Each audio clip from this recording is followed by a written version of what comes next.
I'm giving you Krzysztof with his presentation Faster Than Boeing, Quick and Efficient Way of Releasing. Enjoy. Thank you very much. Thank you. So hi everybody and welcome. Yeah, this presentation will be in English, so I hope this won't be an issue. And my name is Krzysztof Kaźmierczak. I work as a QA lead in one of the web teams in Ryanair Labs Wrocław. And today I'm here to tell you a little bit about the way that we are releasing at the labs, because I believe it's quite a quick and efficient way, and hopefully some of this information may be useful to you in any shape or form. And as being part of a larger Ryanair family, I couldn't help myself, and I did a little bit of a comparison to our flights operations, because our planes can fly many times per day, but we can also release quite often. And how often do you think we can release? Is it like once per week, twice per week? Well, sometimes we can release as often as 5 or even 6 times per day per one team. So how we are able to do that, this is what I'm going to tell you today. But first, let me put those numbers in the slightly larger context. But mind you, this is not just for web teams from Ryanair Labs Wrocław. This is also for our mobile app, desktop app, as well as our offices in Dublin, Madrid, and Portugal. So altogether in 2023, we released slightly under 5,300 times. And this year, between the beginning of January and the end of September, we've already surpassed this number slightly. It was actually quite funny how similar that number was, but yeah, we surpassed this number, and we are on track to do about 6,500 to maybe 7,000 releases this year. So how we are able to grow so rapidly and to increase the number of our releases? So for starters, let me talk about the general approach of our company. And this is something I like to call a dynamic approach. This is not a company tagline or anything like that. I'm not here to talk to you about Ryanair, even though we are Europe's #1 airline. And there's many reasons for that, but the one that is important to me for this particular presentation is the high turnaround at the airports, right? So when the Ryanair planes land, we have about 25 minutes to be back in the air. And we at the labs try to do something similar, but with the number of releases. So we want to have a high turnaround of releases. But we work in a very, very highly regulated industry. So we need a proper way to control everything, all the processes. And this is where we come in, the QA team at the labs. You can think of us as a control tower at the airport. And for a moment, let me use a comparison where our project would be a plane and we would be a control tower. So we are there before the departure, right? We are there when the initial designs appear via all the refinements, discoveries. Of course, we are there after the liftoff. So when the development process starts, we are there. We test everything as it goes. Because even though I'm going to focus on releasing today, I'm going to tell you a little bit about our development as well. Because I believe you cannot have effective release process without efficient development. And of course, we are there at the moment of landing. Like, this is where we truly take control of things. And by the moment of landing, I mean the moment of releasing. And I promise you, I'm done with my plane comparison, and we can move on with the general role of quality control at the labs. Like I told you, we work in a very highly regulated industry. And we cannot release anytime we want and whatever we want. This is not just about the good user experience from our perspective. Of course, good user experience is important to us, but there's much more to that. We have various regulations and we are being regularly audited. So apart from a good, solid QA work, we need processes, and especially one solid process for releases. And we had to come up with that, something that would help us follow the regulations and not let them hinder us. And that is something called Change Approval Board, or CAB for short. So CAB consists of tickets. Those are JIRA tickets, and those tickets are needed for every single release. So whenever we want to release something, we create a CAB ticket. And what's in that ticket? First, we have all the information we need about the scope. So all the tickets at this moment in time, they're already tested. They have the proper prod-ready status. We have the fixed versions, labels, people responsible for the release. All that data is in the ticket. And then we have various test results, starting with smokes. And I'm sure that you know these words I'm going to be using now, but just for the sake of the presentation, I will give like short explanations, because I also know that in different companies, different tests may vary slightly.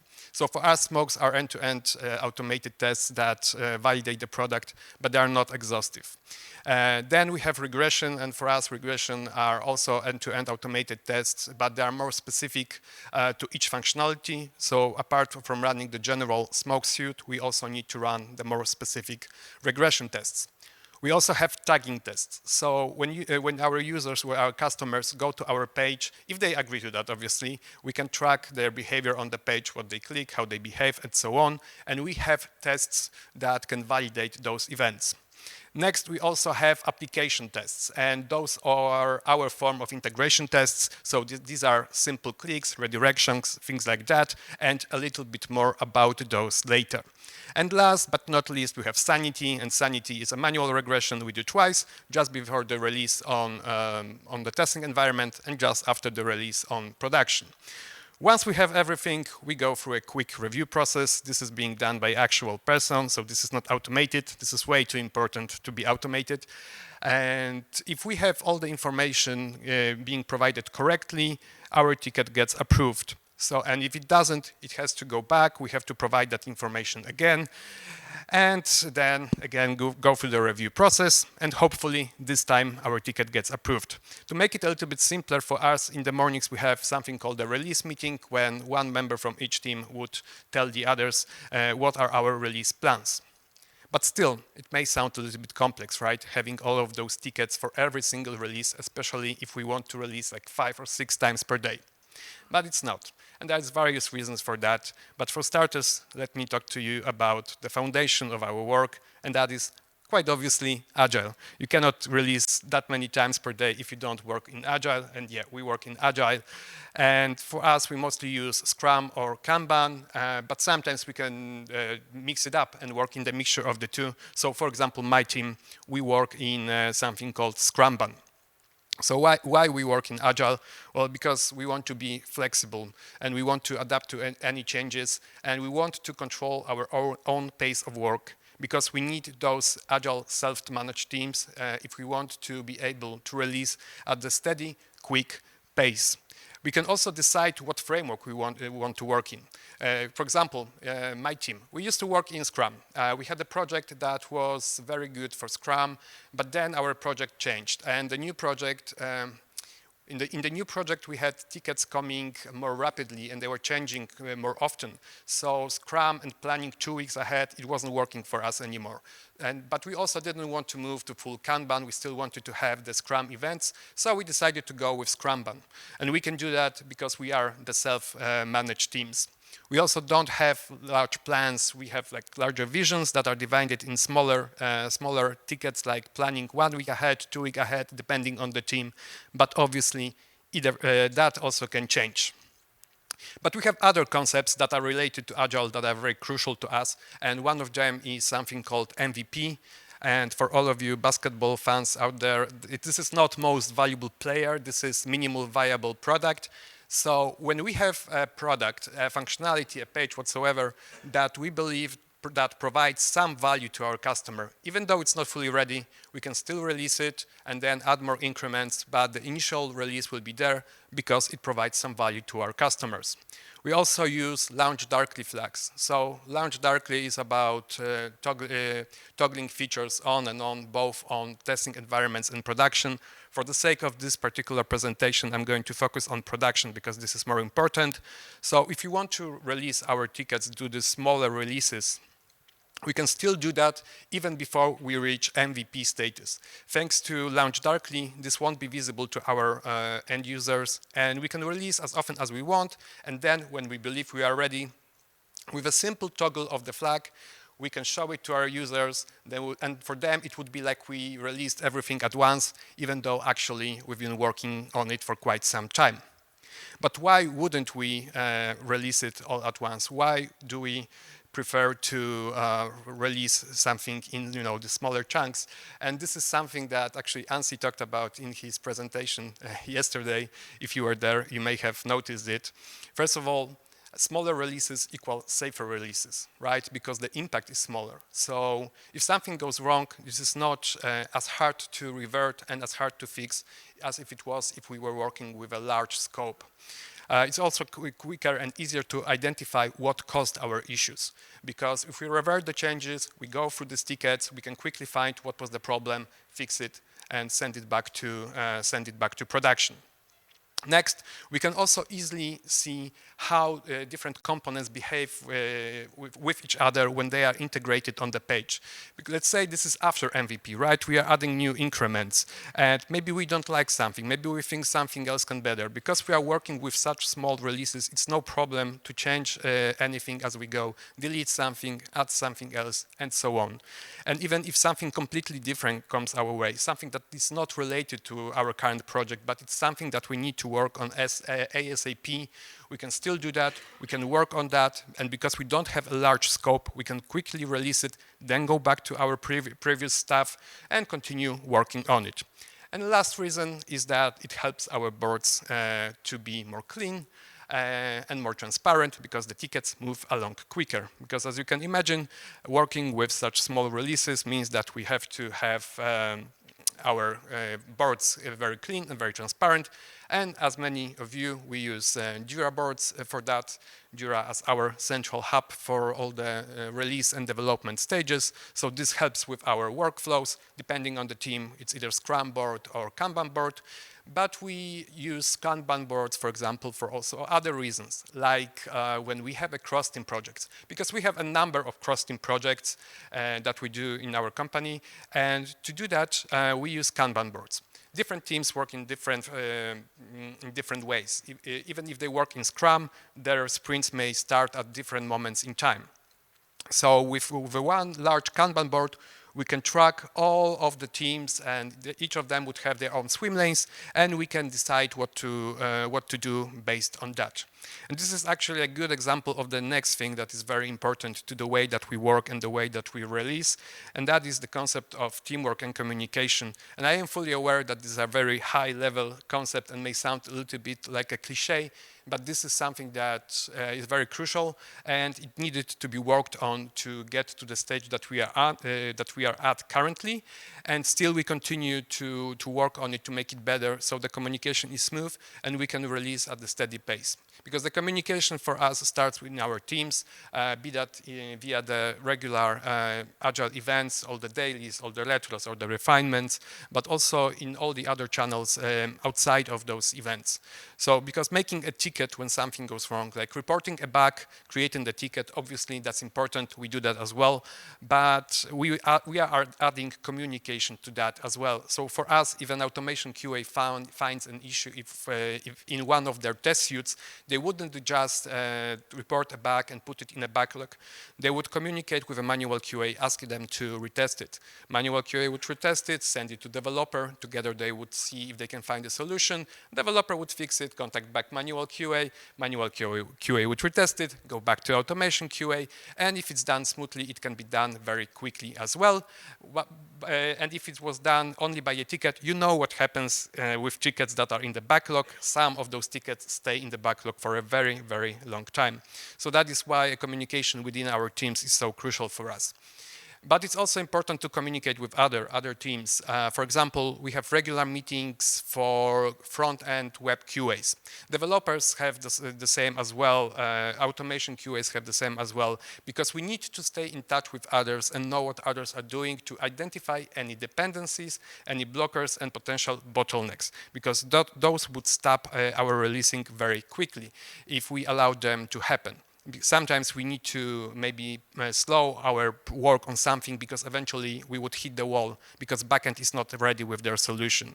And in other cases, maybe it's better to speed up working on something because others are waiting for it. And if we don't speed up, then we would create a blocker for that. So we need to be in a constant communication with each other to know what others are doing.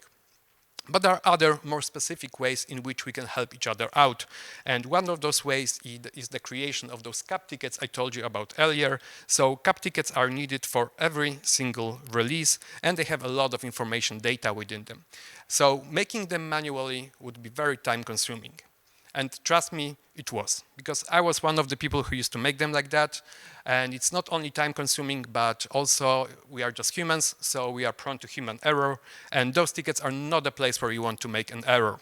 But now, thanks to the help from our developers, this whole thing is fully automated. So generation of CAP tickets is automated. They are being generated whenever scope is being merged to a master branch.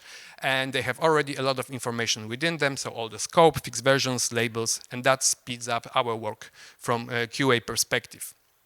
And there are other ways in which we help each other out, and one of them is the application tests. So application tests are our form of integration tests, and the way we do them is we start with manual QAs who go to test trail, and they would create test cases by using Gherkin. So Gherkin, the language from behavior-driven development. I'm sure a lot of you are familiar with it, but if you are not, we use BDD because it helps everybody to understand everything and communicate easier. So all the business people, all the technical people, they can understand everything. So we create our test cases using Gherkin.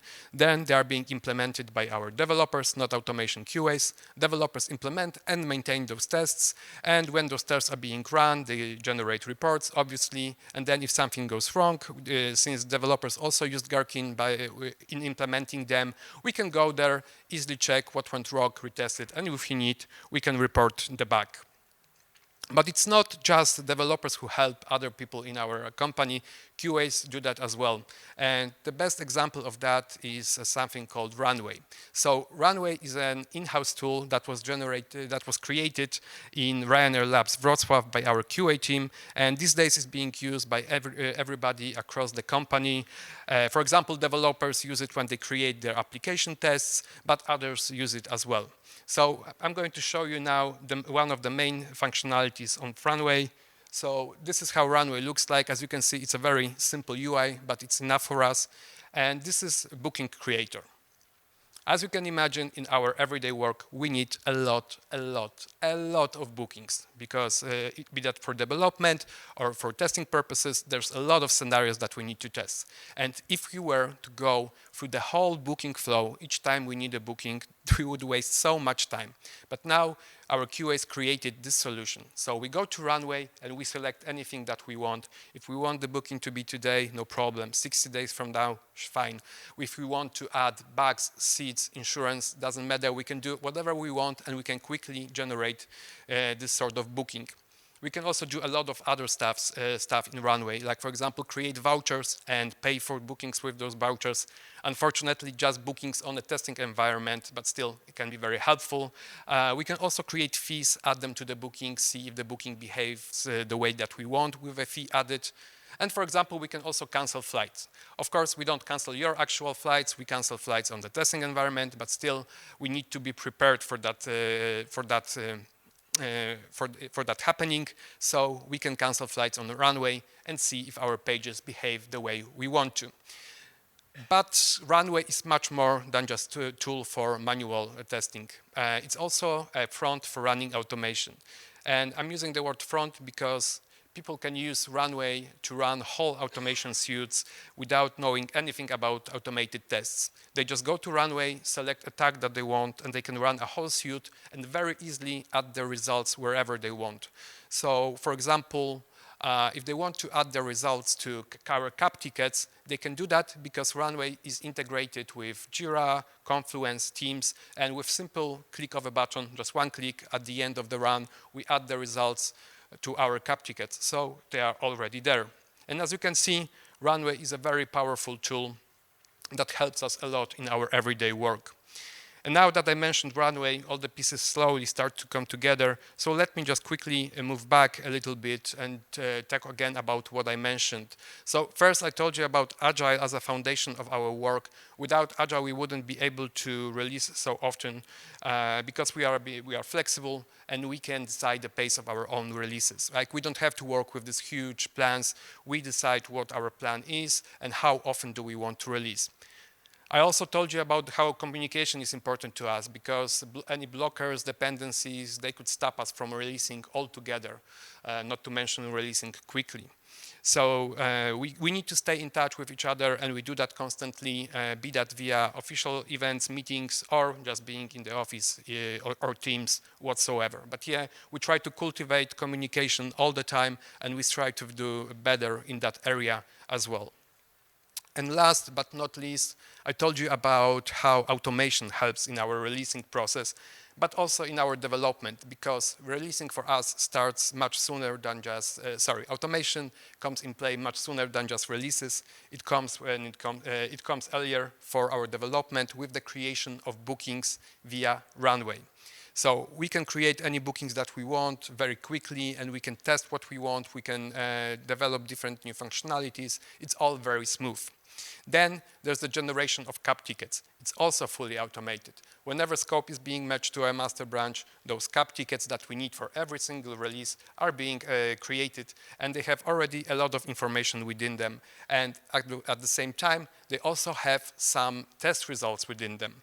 And those are those application test results, our integration tests. They are being run at the same time as CAP tickets are generated, and they are being provided to the ticket. So if the results are fine, we don't have to do anything else. They are there, and we can move on. And we can move on to the smokes. And smokes are being run twice per day, once in the early morning, second time in the afternoon. Then they are being reviewed by our automation QAs.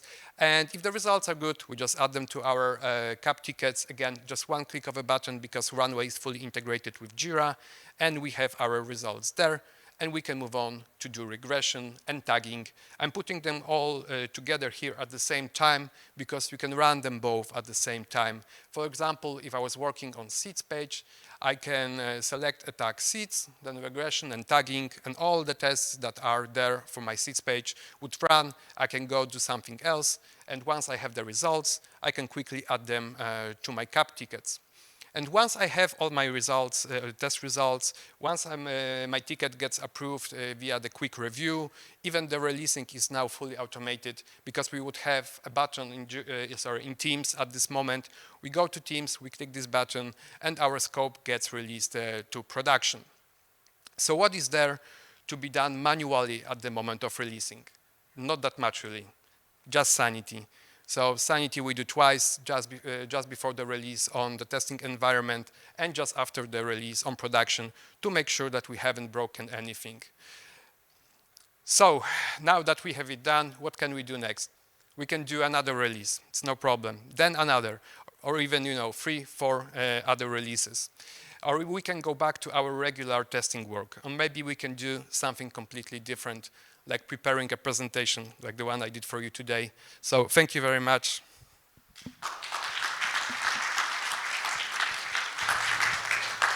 We have some time for questions. Anybody?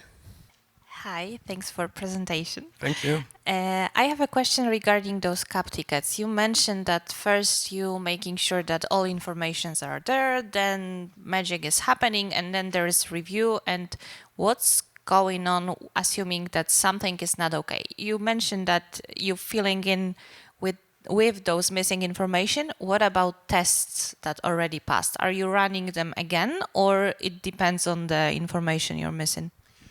It depends on the information that's missing. Usually somebody would, for example, forget to change a status of one of the tickets in the scope.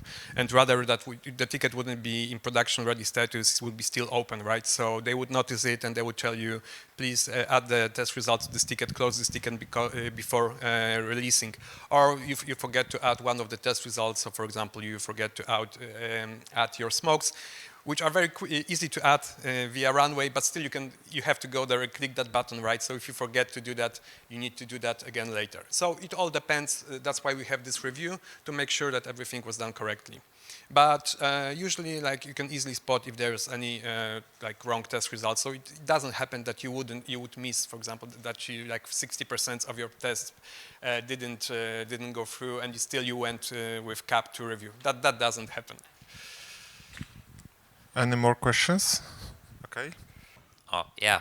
I was thinking about the that releases and continuously releasing, you said that it's good because usually the impacts are smaller and so on, but there may be more often those impacts. I was thinking about observability. What kind of things do you do for observability, and especially what is like the QA's role in that part? If you could tell a little bit, it would be interesting. Sure. And now I forgot the name of the tool that we are using. Please help me, the most common one. No. No. No. Watchdog. I knew that I would forget something. That.